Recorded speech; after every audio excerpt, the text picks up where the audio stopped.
Have you ever stopped to think about what happens when an entire community is stuck in the same place, with the same people, with no one new coming or going for decades? What happens to the blood, to the bodies, to the children that are born? There is something in American history that few know about, hidden in the dusty records of a Mississippi plantation. Something that has turned entire generations into prisoners, not just of slavery, but of their own bodies. For 44 years, between 1803 and 1847, 300 souls lived in complete isolation at Magnolia Plantation, prohibited from any outside contact. What began as one owner's obsession with bloodline purity ended in what doctors of the time called an impossible phenomenon. Babies being born with extra fingers, children bleeding from their eyes before they were 5, teenagers dropping dead in cotton fields without warning. If you want to discover how the blood of 300 people began to turn against themselves, how 4 entire generations were consumed by a curse they did not choose, subscribe to the channel now. This is not just another story of suffering. It is the chronicle of how nature punished human arrogance through the bodies of the innocent. I'll show you original medical documents, midwives' reports, death records that reveal a terrifying pattern.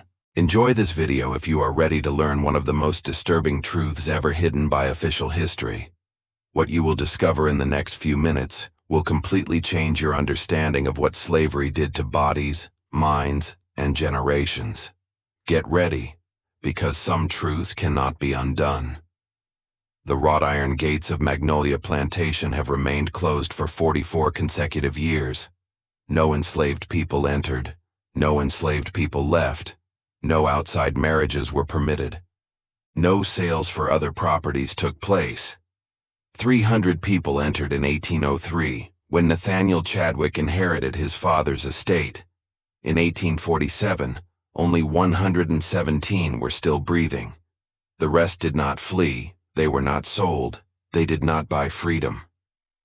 They simply ceased to exist, consumed by something that began in the blood and ended in the bones.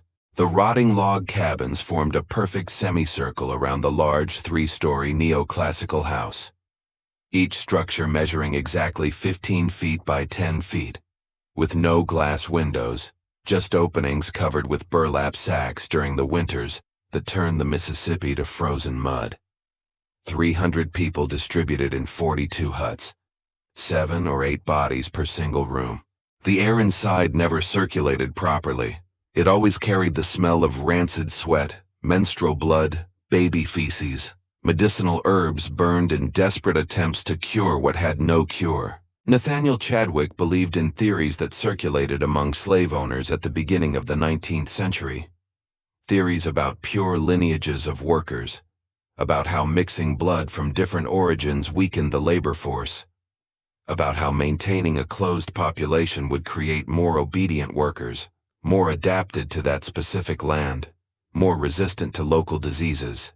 He read pseudo-scientific pamphlets printed in Charleston and New Orleans, texts that mixed racism with botany, that compared slaves to racehorses, that promised infinite productivity through controlled reproduction.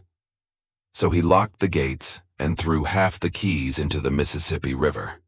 The other half he kept on a gold chain around his neck, displaying the symbol of his living experiment. Within that 23-hectare perimeter, watched by armed foremen day and night, something began that no medical treatise of the time could fully explain. If you want to follow more cases like this, which affect society as a whole and reveal hidden truths, subscribe to the channel so you don't miss any investigations. The iron bell rang at 4:30 in the morning, reverberating against the wooden walls of the huts, entering the ears like a rusty dagger. By 5 o'clock, everyone should already be in the cotton fields that extended for 40 hectares to the north, or in the tobacco fields that occupied another 12 hectares to the south, or in the rice plantation that dominated the marshy lands to the east. Children over the age of 6 worked alongside adults, small fingers bleeding as they picked the thorny cotton bolls, their backs bent over tobacco plants that exhaled poison through their leaves, feet buried in the smelly mud of rice fields infested with mosquitoes and water snakes. The main overseer, a man named Silas Whitmore, carried a braided leather whip with metal spikes, each blow drawing permanent patterns on the back that never completely healed. Taitar. These daily meals consisted of cornmeal mixed with water, occasionally enriched with rancid bacon or rotten catfish caught in the stream that ran through the property. On Sundays, they allowed 2 hours of rest after the obligatory sermon in the makeshift chapel inside the largest barn, where a local preacher recited verses about obedience and accepting suffering as the path to eternal salvation. There was no resident doctor.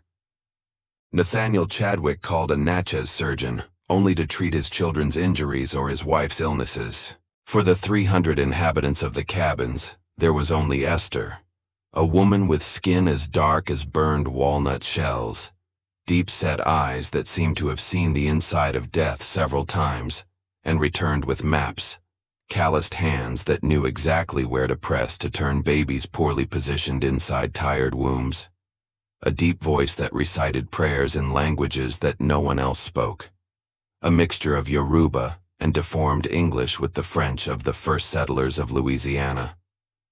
She was 23 when the gates closed. I was 67 when they finally opened. During these 4.5 decades, his hands received all the babies that were born within that circle of huts. He witnessed all the deaths that occurred on straw mats soaked in blood and sweat. He memorized each name, each date, each symptom, each impossible transformation that began to consume that community from the 10th year of isolation. Esther was born free in New Orleans, the daughter of a freedwoman who worked as a cook in a tavern in the French port. She learned the midwifery trade from her grandmother, a woman who had been bringing babies into the world since French colonial times, who knew abortive herbs and teas that accelerated contractions and poultices that stopped postpartum hemorrhages.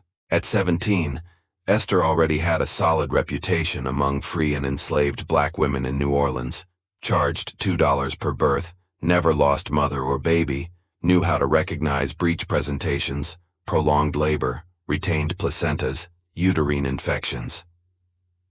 But in 1803, returning from a difficult birth on a plantation 15 kilometers from the city, she was intercepted by bounty hunters hired by Nathaniel Chadwick. He needed a midwife for his new isolated estate. He had paid $50 to capture a woman with medical skills. He didn't care if she was free or a slave. Esther's freedom papers burned in the bonfire as she watched tied up. 3 days later, she arrived at Magnolia Plantation, still wearing her apron stained with placental blood from the last birth she had given birth as a free woman. During the first 10 years of isolation, Esther kept meticulous mental records of each birth. 73 babies in the first 5 years, 68 in the next 5 years. Normal infant mortality rate for the time, around 20% before their first birthday, mainly due to respiratory diseases, diarrhea, and malnutrition. Nothing that attracted special attention. But she began to notice strange patterns around 1813, the 10th year of closure. Babies being born with extra toes, 6 on each foot instead of 5. Little pink appendages hanging off the sides. Useless but undeniably complete toes with tiny nails. 5 cases in a single year. The following year, 9 cases. Then 15. Owners of other plantations would have noticed and prohibited breeding between parents of polydactyla children, would have sold some to break up problematic bloodlines, and would have purchased new breeding stock from other regions. But Nathaniel Chadwick would allow none of that. His pure bloodline experiment remained untouched. Esther tried to warn him during a consultation about the health of one of the horses on the property, casually mentioned the increase in extra toes, suggested bringing in new blood. He laughed, said that extra toes were a sign of vigor, that racehorses were sometimes born with malformed hooves and still ran faster, that she should just worry about keeping their mothers alive during births. She did not mention the matter again, but he continued to mentally record each birth, each anomaly, each premature death. Leave in the comments. Never give up on the truth, if you believe that justice should reach all the oppressed. From 1820, the 17th year of isolation, sudden deaths began. Children between the ages of 3 and 7 falling into the cotton fields without warning, bodies convulsing briefly before falling completely still. Esther examined the small corpses by the light of tallow candles, looking for signs of poisoning, snake bites, internal injuries. He found only extreme pallor, yellow eyes, swollen spleens pressing against fragile ribs. She recognized those symptoms from her in New Orleans. He had seen in adults coming from coastal regions of Africa, a disease that white doctors called black fever, which caused attacks of unbearable pain in the bones, blood that did not carry oxygen properly, and premature death. But I had never seen so many concentrated cases, never in children so young, never with such murderous frequency. In 1820, 6 children died in this way. In 1821, 12. In 1822, 19. Mothers entered Esther's hut carrying bodies that still looked warm, begging for miraculous herbs, for powerful prayers, for anything that would bring their children back. She had nothing to offer other than clean cloths to wrap the corpses in soothing teas made from valerian root and wild chamomile. During a rudimentary autopsy of a 5-year-old girl, daughter of Sarah and Thomas, both born on the plantation, both children of parents who were also born there, Esther opened the small chest with a kitchen knife sharpened against river rock. The heart was normal size but had a strange texture, a muscle that was more rigid than it should be. The liver was enlarged, abnormal greenish-brown color. But it was in the bones that she found the true horror. When he accidentally broke the femur while handling the corpse, he realized that the inside was rotten. The bone marrow had turned into a yellowish paste. The structure was too porous, too fragile. She remembered a French doctor in New Orleans explaining that bad blood destroyed bones from the inside, that certain families carried blood that turned against the body itself. That night, Esther did mental calculations. Of the 19 children killed that year, all were daughters of parents who were also cousins, grandchildren of just 8 original couples who entered the plantation in 1803. 42 cabins, 300 people, but only 8 original bloodlines. For 20 years, these 8 bloodlines mixed and remixed, cousins marrying cousins, uncles marrying nieces, half-brothers with half-sisters, all because there was no one else, because the gates remained closed, because Nathaniel Chadwick kept his experiment intact. The blood was stopping changing. It was closing in on itself, carrying the same errors multiplied in each new generation. In 1825, the 22nd year of isolation, something happened that broke what was left of hope in that community. An 11-year-old girl named Grace, Rachel's daughter, with a man named Isaac, began bleeding from her eyes during a Sunday service. They weren't red tears. They were thick blood running from the eyelids, staining the worn raw cotton dress, dripping onto the dirt floor of the makeshift chapel. She felt no pain, just confusion. She raised her hands to touch her wet face and looked at her bloody fingers with the expression of someone who cannot understand what is happening to her own body. Other children began to scream. Adults instinctively backed away. The local preacher stopped mid-sermon on patience in the face of suffering. Esther ran across the chapel, took Grace by the shoulders, examined her eyes looking for injuries, embedded objects, signs of violence. Found nothing. Blood simply gushed from ruptured vessels inside the eyelids with no visible external cause.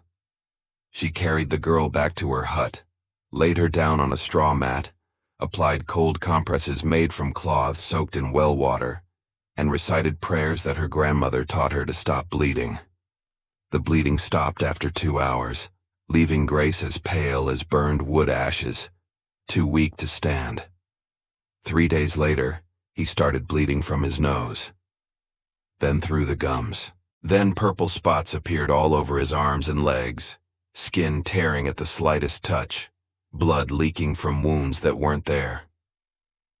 Within 2 weeks, Grace was dead, body bloodless, transparent skin revealing bluish veins, open eyes staring at the thatched roof of the cabin.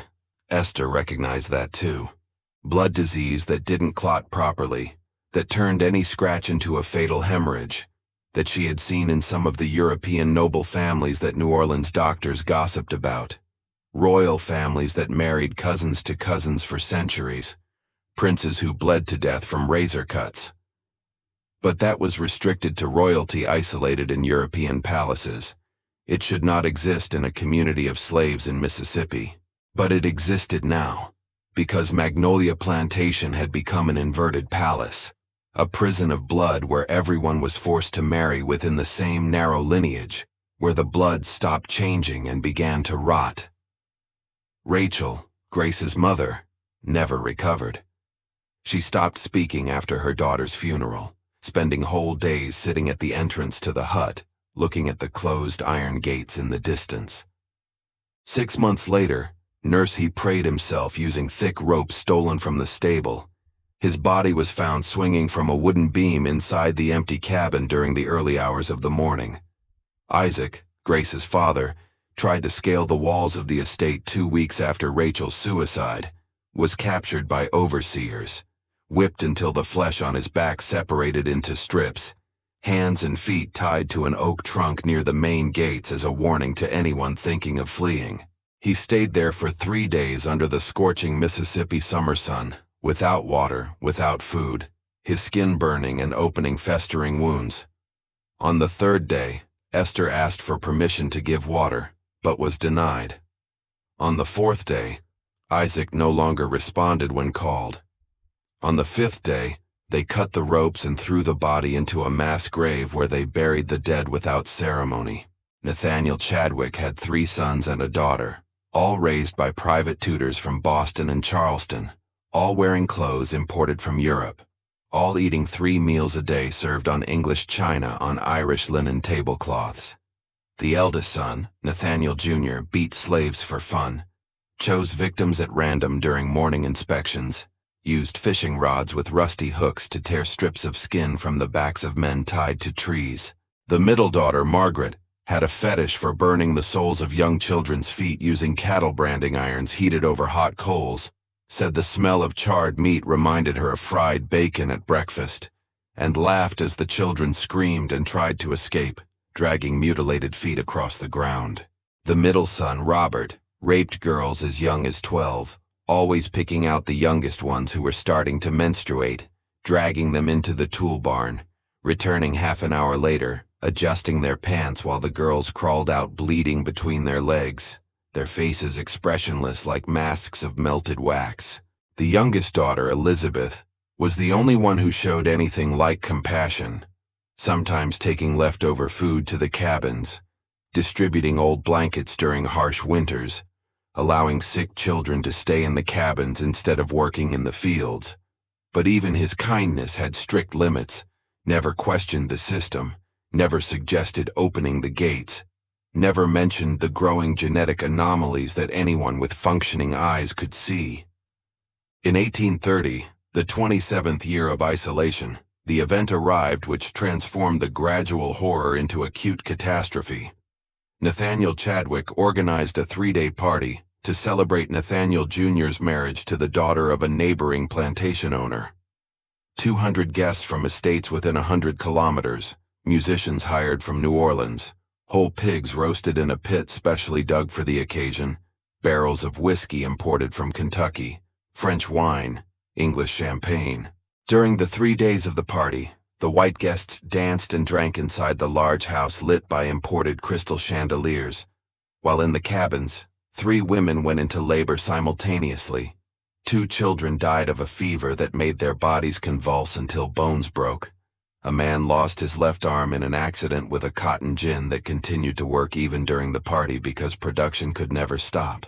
Esther spent the 3 days running between huts, receiving babies who were born weaker and weaker, with more and more abnormalities, trying to save feverish children whose convulsions she could not control, amputating what was left of the man's crushed arm using a carpentry saw dipped in whiskey, stolen from the party's leftovers. She didn't sleep for 72 hours. On the 3rd day, He collapsed on a mat soaked in blood in the cabin where he had just received a stillborn baby. A tiny creature with a malformed skull and fingers fused together like flippers. He passed out from exhaustion, woke up 12 hours later with rigid muscles and an excessively lucid mind. Something had crystallized inside her during that breakdown. A decision that had been growing since Grace's death 5 years earlier, that fermented with each deformed baby pulled from tired wombs, that grew stronger with each mother who cried over the corpse of a child who should never have been born in that damned place. In the early morning after the end of the party, while the drunken guests were still sleeping in guest rooms spread throughout the big house, Esther called a secret meeting with 14 specific people. He chose carefully, spent months observing, analyzing, testing loyalties through seemingly innocent conversations. He called Samuel, a 42-year-old man who worked as a blacksmith on the property, the only one who knew how to forge tools, repair chains, and manipulate heated metal. He called Dinah, a 38-year-old woman responsible for the kitchen of the large house, and the only one who had regular access to the Chadwick family's quarters, who knew routines, meal times, moments of vulnerability. He called Moses, a 50-year-old man who took care of the stables, the only one who knew how to ride properly, who knew all the horses on the property, who could prepare mounts for a quick escape if necessary. He called Harriet, a 29-year-old woman who washed the family's clothes in the stream, the only one who had access to sheets, towels, and underwear, which could contaminate fabrics with specific substances. He called 10 others, each with particular skill, each losing children or grandchildren to growing blood diseases, each carrying enough hatred to turn into action. They gathered inside the abandoned cabin where Rachel had hanged herself, a space that no one else used out of superstition, where they could speak without being heard. Esther did not make inflammatory speeches. It did not promise freedom. He did not paint utopian futures.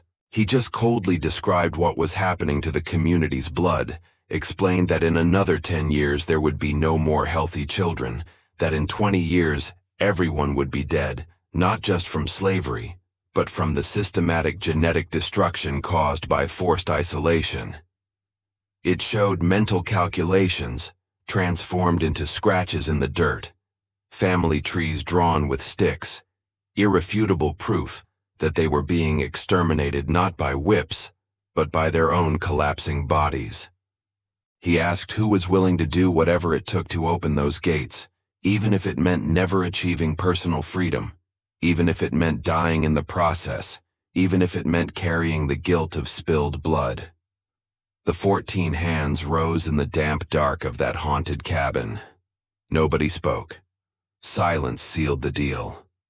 Esther then determined that they needed 3 months for adequate preparation. 3 months to accumulate specific tools without arousing suspicion. 3 months to study Foreman surveillance patterns. 3 months to strengthen bodies that would need superhuman resistance for what was to come. He set the date for the summer solstice, June 21st, 1831, when the days were longer, and the Mississippi heat turned the property into a living furnace that left Foreman drowsy and less attentive.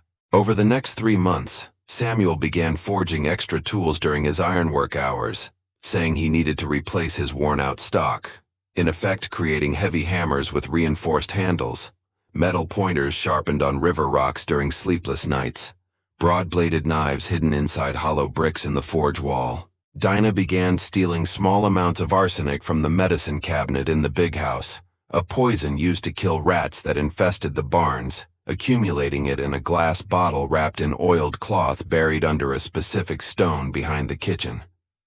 Moses studied the horses, identified the 6 fastest and most resistant ones, and began to secretly feed them better, preparing them for a long journey if they managed to break the initial siege. Harriet collected old fabrics discarded by her family, turned them into twisted ropes during nights when she should have been sleeping, and hid them tied around her waist under her loose dress. The other 10 performed similar tasks, each building a small arsenal of improvised resources, each movement calculated to appear as normal routine. Esther, in turn, stepped up her presence in the big house, offering to treat the Chadwick family's minor health problems: Margaret's headaches, Robert's indigestion, Elizabeth's insomnia.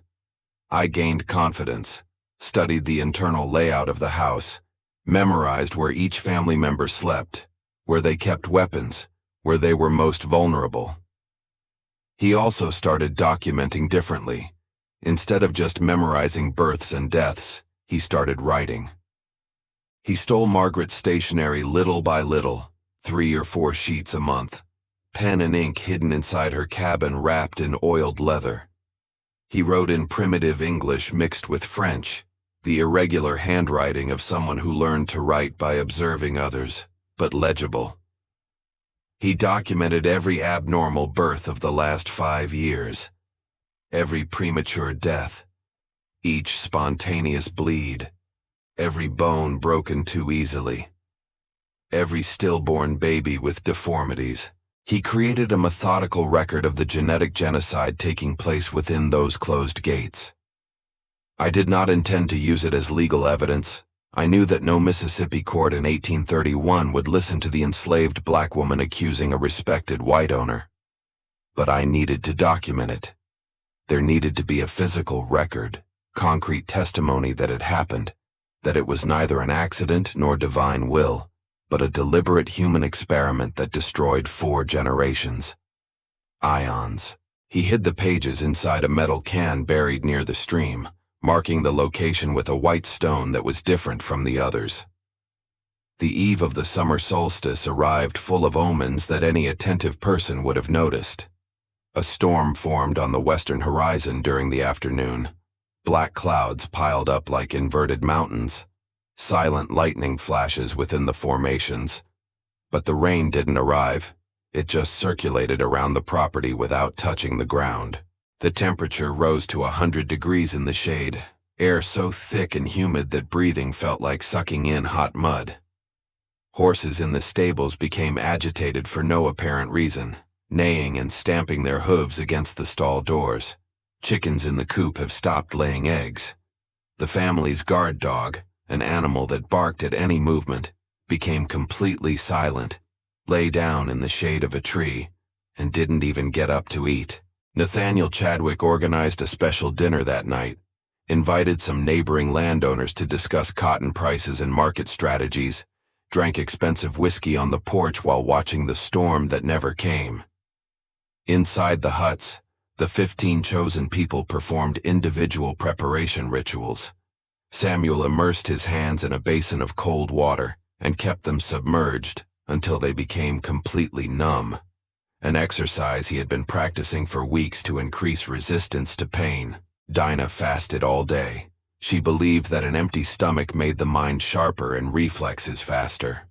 Moses prayed in a language no one else spoke, words inherited from his grandfather who came in chains from somewhere on the West African coast, syllables that sounded like distant thunder. Harriet braided her hair into specific patterns her mother taught her, each braid representing an ancestor, each knot a promise not to fail. Esther sat at the entrance to her cabin until the sun completely disappeared, looking at the iron gates in the distance, calculating distances, reviewing the plan in her mind, looking for flaws she might have overlooked. He didn't find any, but he knew that perfect plans didn't exist, that chaos always found cracks to infiltrate.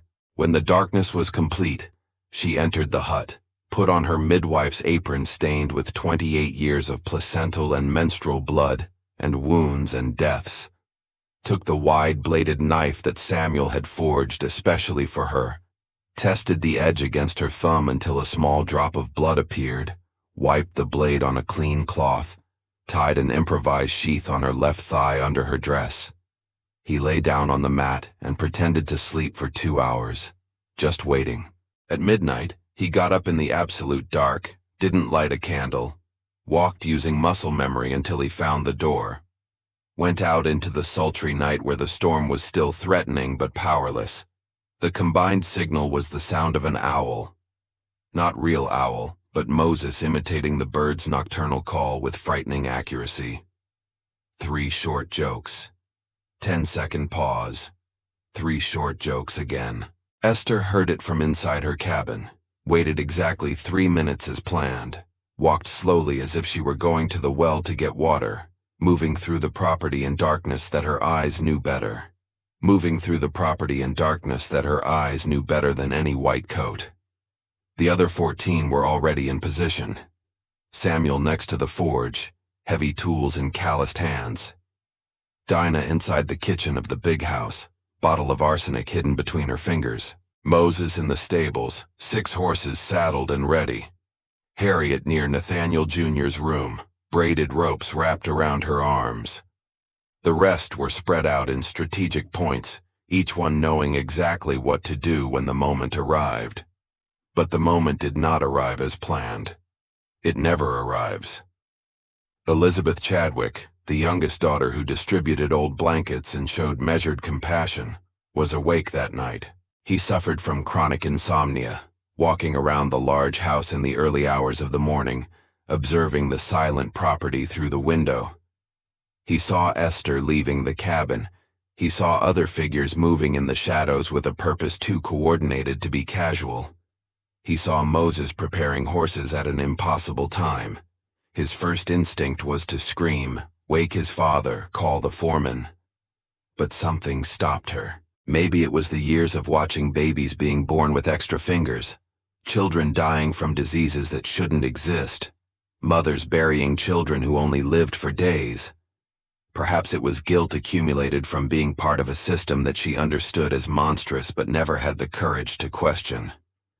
Maybe it was just tiredness from living on property that smelled of death and inbreeding and failed experiments. Elizabeth went silently down the stairs, passed through the kitchen where Dinah froze at the sight of her, went out the back door, walked straight-ectly to Esther who was standing next to the well. The 2 women stared at each other for what seemed like hours but were only seconds. Elizabeth spoke first, voice low and tired. "You're going to try to leave." It wasn't a question. Esther didn't respond, just held the knife hidden under her dress, ready to use if necessary. Elizabeth continued, "I won't stop it. I won't wake anyone up. But I can't actively help. I'm not brave like that." He paused, looked at the iron gates in the distance, at the huts where generations had been born and died prisoners. "I just came to say that the keys to the gates are in the second drawer of my father's desk. He takes the chain off his neck to sleep, and that the foremen make rounds every 2 hours. The next one starts in 40 minutes. That's all I can do." He turned and walked back to the big house before Esther could respond or thank him or fully understand what had just happened. The plan changed instantly. There would be no direct confrontation. There would be no blood spilled from sleeping lords. There would be no violent cinematic revenge. There would only be an organized escape, taking advantage of a 40-minute window, using stolen keys instead of broken gates. Samuel abandoned the heavy hammers and went to get the keys from the desk, moving around the large house with the help of Dinah, who knew every creaky floorboard. Moses kept the horses ready. Harriet and the other 10 began waking people in the cabins, whispering urgent instructions. Take only children too small to walk, leave everything else, absolute silence, form single file, follow Esther to the gates. 100 people woke up within minutes, confused faces turning to tense understanding as they saw the gates being opened for the first time in 28 years. Oxidized metal creaking like the scream of a dying creature. But not everyone wanted to leave. 17 people refused, saying they knew nothing beyond those 23 hectares, that they would be more afraid of freedom than family slavery, that they would rather die in a known place than take risks in the unknown. Esther didn't insist. She didn't have time to convince. She just hugged each one quickly and followed with those who chose to try.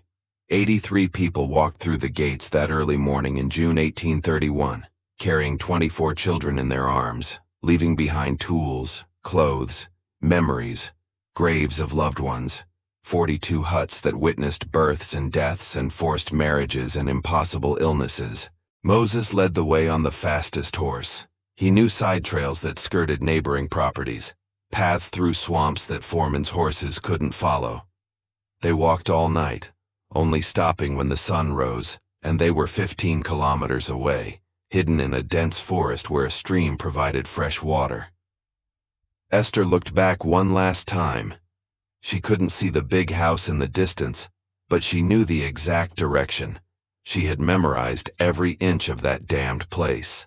He thought about the 17 who remained, about the documents buried near the stream that might never be found, about the generations of children who were born condemned for experiments they never asked for. He didn't cry. Midwives didn't have the luxury of crying. Nathaniel Chadwick woke up the next noon with a severe hangover from the previous night's whiskey. It took 3 hours to realize that half of their workforce was gone.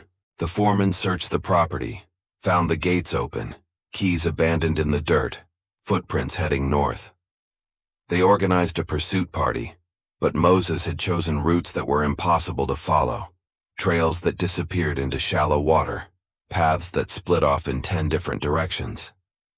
They never found the fugitives. Nathaniel tried to maintain the experiment with the 17 who remained, but without Esther to receive babies, without Samuel to repair tools, without sufficient labor force to maintain production, the estate gradually collapsed. In 1835, he finally opened the gates completely, sold some enslaved people to neighboring estates, bought others from auctions in Natchez, admitted silent defeat to the experiment that had consumed 3 decades of his life, and 4 generations of people he treated like laboratory cattle. He died in 1847, the same year that Esther finally stopped running. She died at the age of 71 in a small Quilombola community in Louisiana, surrounded by the grandchildren of people she had helped free on that early morning in June. In his last days, he dictated everything he remembered to a young woman who knew how to write properly. The whole story of the blood that stopped changing, of the 300 people who entered and 117 who survived, of the babies with extra fingers and children bleeding from their eyes and families destroyed, or by forced consanguinity. The manuscript passed through the hands of people who kept forbidden stories, finally reaching abolitionists in the North who published an edited version in 1852, but without real names, without exact location, transformed into a moral parable instead of a precise historical document. The descendants of the 83 who fled spread throughout Louisiana, Mississippi, Alabama, some reaching as far as free northern states before the Civil War. They carried in their veins the same genetic problems: sickle cell anemia, polydactyly, tendencies to hemorrhage, but diluted through marriages with people of different lineages. Blood finally changing again, mixing, strengthening itself through the diversity that Nathaniel Chadwick had tried to eliminate. Even today, there are black families in the Deep South who carry the Magnolia surname, not because they worked on the plantation, but because they were born on it, because they were marked by an experiment that turned bodies into testing grounds for pseudoscientific theories about race and reproduction. Even today, genetic researchers study isolated communities where blood marriages have occurred for generations, trying to understand how blood turns against itself when forced to circulate only within too narrow a perimeter. Even today, historians search for the original documents that Esther buried next to the creek at Magnolia Plantation, but the property was subdivided, sold, turned into a cattle ranch, then residential development, and the creek was diverted for road construction in the 1920s. The pages written in early English mixed with French, irregular handwriting documenting genetic genocide, likely rotted inside the metal can, consumed by Mississippi humidity, truth buried literally and figuratively. But the story survives in fragments, in oral histories passed from grandparents to grandchildren, in academic articles that briefly mention reproductive isolation experiment on unidentified property in the antebellum South, in surnames that carry the weight of a place that shouldn't exist but did. If you've watched this far, it's because you care about these stories that have marked our country forever. Leave a comment saying, "I've watched this far," so that I can get to know you and know who really cares about the search for historical truth. Enjoy this video if the story of Esther and the 300 people of Magnolia Plantation touched your heart. Share so that the memory of those who survived the blood that stopped changing is never forgotten. The gates were opened that early morning in June, but the genetic currents left by 28 years of forced isolation continued to reverberate through generations, reminding us that slavery did not just destroy bodies and freedoms, but manipulated the very structure of what makes us human. The blood that runs through our veins, passed from mother to child, carrying a story of suffering encoded in each cell. Magnolia Plantation no longer exists as a functional property, but it exists as a ghost that haunts any discussion of eugenics, of forced isolation, of what happens when human beings are treated as living experiments. Esther did not live to see the abolition of slavery in 1865. She died 13 years earlier, but she lived long enough to witness that blood can change again when freed from chains, that 4 lost generations do not mean that the 5th is doomed, that gates can be opened even after 3 decades closed. The price was too high, measured in children who should never have been born that way, in mothers burying children who were bleeding in places they shouldn't be bleeding, in an entire community transformed into a case study on what not to do with human bodies. But some survived. Some crossed those rusty gates and continued walking until dawn, proving that even blood poisoned by forced inbreeding still carries the will to live, to change, to free oneself.